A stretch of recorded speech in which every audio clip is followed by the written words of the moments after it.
여러분 안녕하세요. 놀라운 고고학적 발견에 대해서는 우연한 발견, 발굴 조사를 통한 발견 등 이미 저희 채널에서 다양한 사례들을 통해 여러 차례 소개한 바 있습니다. 하지만 여러분과 함께하는 토픽은 아직 여기서 끝나지 않았습니다. 오늘은 놀랄 만한 발견은 많이 없지만 최신 내용에 대해 깔끔하게 정리해서 소개드립니다. 과거가 남긴 흥미로운 발견들을 살펴보실 준비 되셨나요? 그럼 시작하겠습니다.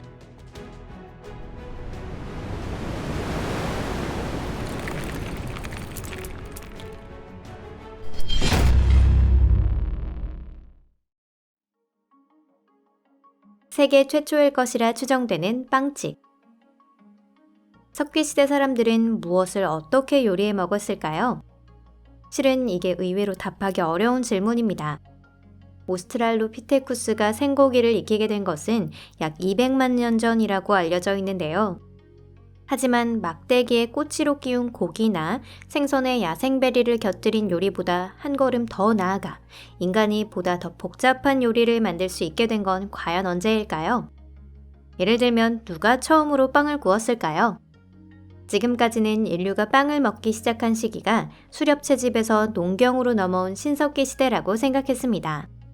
하지만 2019년 고고학자들은 요르단에서 약 1만 4,500년 전에 있었을 것이라 추정되는 빵집의 흔적을 발견하게 됩니다. 그에 비해 곡물류를 재배하는 첫 시도가 있었던 것은 약 1만 년 전의 일이었습니다. 고고학자들이 발견한 빵집은 나투프 문화에 속한 사람들이 만들었을 가능성이 높은데요. 이 문화의 사람들은 중석기 시대 중동에 살았던 수렵 채집민입니다. 자생하는 밀 알갱이를 가루로 만들어 빵을 굽고 있었던 것 같습니다.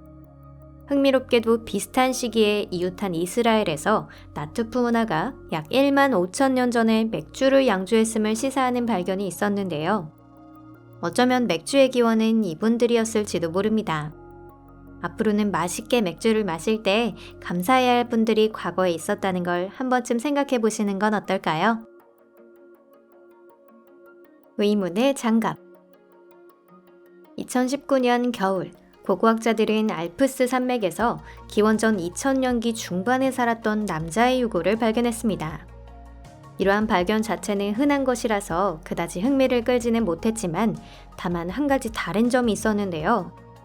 바로 그 고대 유럽인이 들고 있던 것이 놀랍게도 정교하게 만든 구리장갑과 금팔찌였다는 사실입니다. 이 지역에서는 그때까지 비슷한 건 하나도 발견되지 않았습니다. 이런 장갑을 만든 사람은 꽤 솜씨가 좋은 장인이었을 텐데요. 하지만 무엇을 위한 것이었을까요? 방어구의 일부일까요? 아니면 높은 사회적 지위를 나타내는 일종의 표식 같은 것이었을까요? 고고학자들은 이 의문에 대한 답을 아직 찾지 못했습니다. 여러분들의 생각은 어떠신가요? 여러분의 생각을 댓글로 적어주세요. 스톤헨지 건축가가 판 의문의 구멍. 그 유명한 스톤헨지를 모르시는 분들은 아마 없을 겁니다. 누구나 한 번쯤은 들어봤을 영국 제도에 있는 놀라운 유적인데요. 하지만 그것이 밥이 맛이 없기로 유명한 신사의 나라 영국에 일찍이 살고 있던 수수께끼 고대인이 남긴 거대한 유적군의 일부에 지나지 않는다는 걸 아는 사람은 많지 않을 것입니다. 스톤헨지와 아주 가까운 월트셔주에는 우드헨지라는 것이 있습니다. 말뚝이 원형 모양으로 박혀있는 것을 보니 종교적인 의미를 나타내고 있을 확률이 높습니다. 또한 이곳에는 고대의 성지 에이브버리도 있습니다. 그리고 이러한 훌륭한 건축물군에서 멀지 않은 곳에 이들을 만들었다고 여겨지는 사람들의 마을터가 있는데요. 고고학자 사이에서는 달링턴 월스라는 이름으로 알려져 있습니다.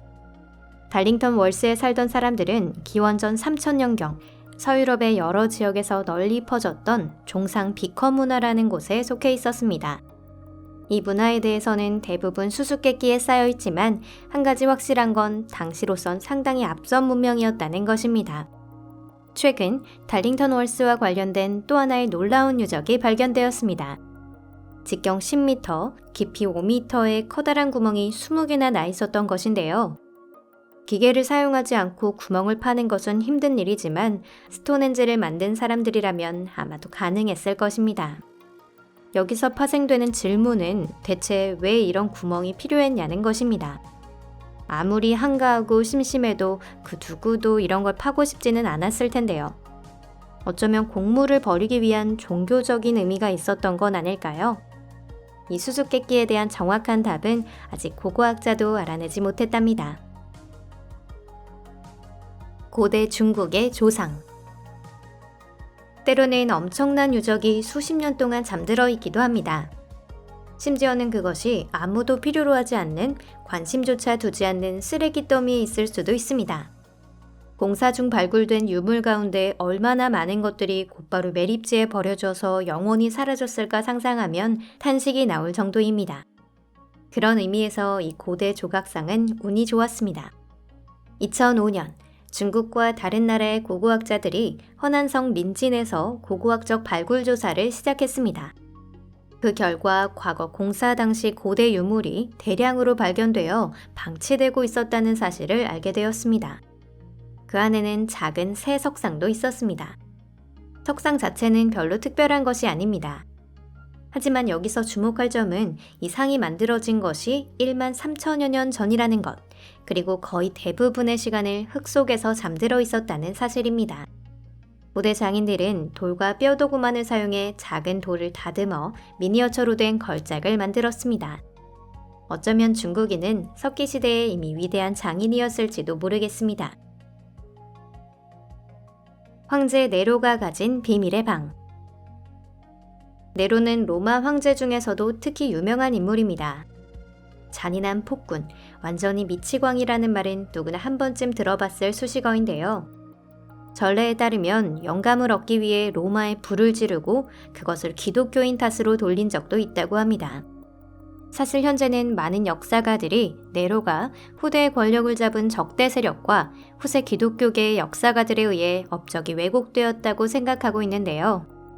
네로는 로마에 불을 지르기는커녕 오히려 진화 활동과 이즈민에 대한 인도적 지원 준비를 갖추고 있었다고 합니다. 네로가 신미한적인 눈을 갖고 있었다는 것도 거의 확실한 것 같습니다. 서기 64년의 로마 대화제 이후 도무스 아우레아, 황금의 궁전이라고 불리는 웅장한 궁전의 건축을 명하기도 했습니다. 이는 10수세기 후 베이징의 자금성에 이어 세계에서 두 번째로 거대한 왕의 거처가 되었습니다. 하지만 유감스럽게도 이 고대 건축의 걸작은 오래가지 않았습니다. 네로의 바로 뒤를 이은 후계자들은 이미 궁전에 실증이 난 상태였고 서기 80년경 마침내 티투스는 건물을 부수라 명하게 됩니다. 그 터에는 그 유명한 콜로세움을 비롯한 다른 건물이 들어섰는데요. 이곳에 묻힌 넓은 공간이 우연히도 다시 발굴된 것은 15세기 무렵이었습니다. 황금으로 된 이 궁궐이 어찌나 넓고 광활했는지 발견된 지 6세기가 지난 지금까지도 새로운 커다란 방이 끊임없이 발굴되고 있습니다. 지난해 고고학자가 발견한 숨겨진 방의 벽에는 켄타우로스와 환상적인 식물 그림이 그려져 있었고 천장을 받치는 기둥에는 스핑크스 상이 걸려 있었다고 합니다.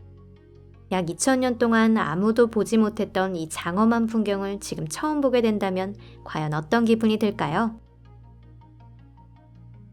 보스니아의 돌공. 2016년 보스니아에서 터진 믿을 수 없는 소식에 전 세계가 달아올랐습니다.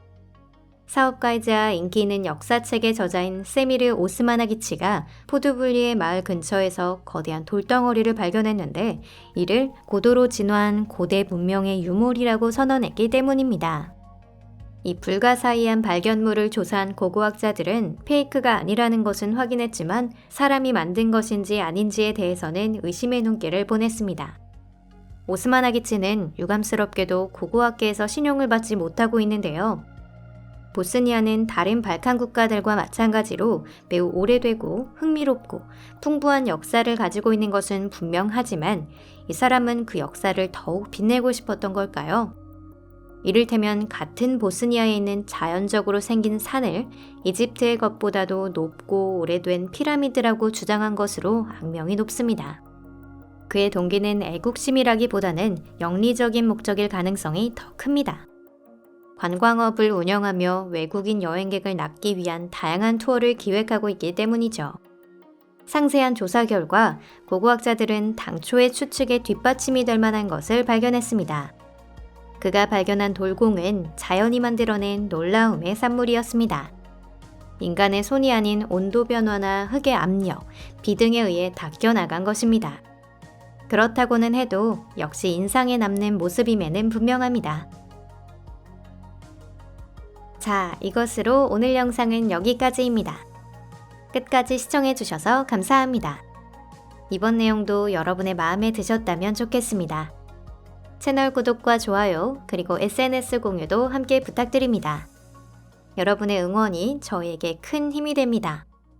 그럼 다음 영상에서 뵙겠습니다. 안녕히 계세요.